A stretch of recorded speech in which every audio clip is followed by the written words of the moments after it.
Common একটা দোয়া, নামাজের শেষে মিলাদে বা যে কোনো সময় আমরা একটা কমন দোয়া হিসেবে ব্যবহার করি, রব্বানা আতিনা ফিদ দুনিয়া হাসানাতাও ওয়া ফিল আখিরাতি হাসানাতাও ওয়া কিনা আযাবান নার। এটা সবাই মুখস্থ আছে তো আমাদের মোটামুটি, এটা আমরা দোয়া হিসেবে চালে দিই। আসলে এটা দোয়াই, যেহেতু রব্বানা বলা হয়েছে, হ্যাঁ আমাদের রব।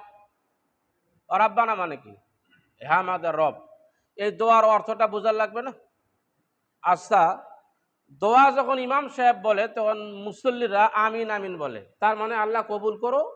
তার মানে ইমাম সাহেবের দোয়াটাকে সাপোর্ট করলো, পক্ষ নিল মুসল্লি, পক্ষ নিয়ে মুসল্লি বললো যে আল্লাহ আমিন, দোয়াটাকে কি করো? কবুল করো।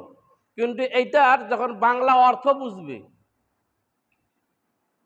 বাংলা অর্থ যখন বুঝবে, তখন এর অর্থ কি হবে? আর সবাই আমিন বলবে কিনা যে আল্লাহ কবুল করো, এটা সবাই আমিন বলবে কিনা এটা জানা দরকার আছে না?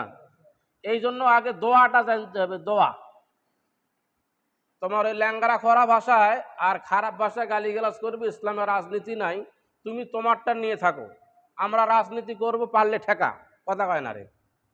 আমরা আলেম ওলামা রাজনীতি করবে, মসজিদের ইমাম সাহেব রাজনীতি করবে, মসজিদের কমিটি রাজনীতি করবে, ইসলাম প্রিয়রা রাজনীতি করবে, তুই পারলে ঠেকা। রাজনীতি বলে কোরআনের নাই, গোটা কোরআনে রাজনীতি। অর্থ করে দিব দোয়াটার, রব্বানা আতিনা ফিদ দুনিয়া হাসানাতাও ওয়া ফিল আখিরাতি হাসানাতাও ওয়া কিনা আযাবান নার। আল্লাহ, হে আমাদের প্রতিপালক, মাবুদ, মাওলা, দুনিয়াবি কল্যাণ আপনি আমাদেরকে দিয়ে দিন,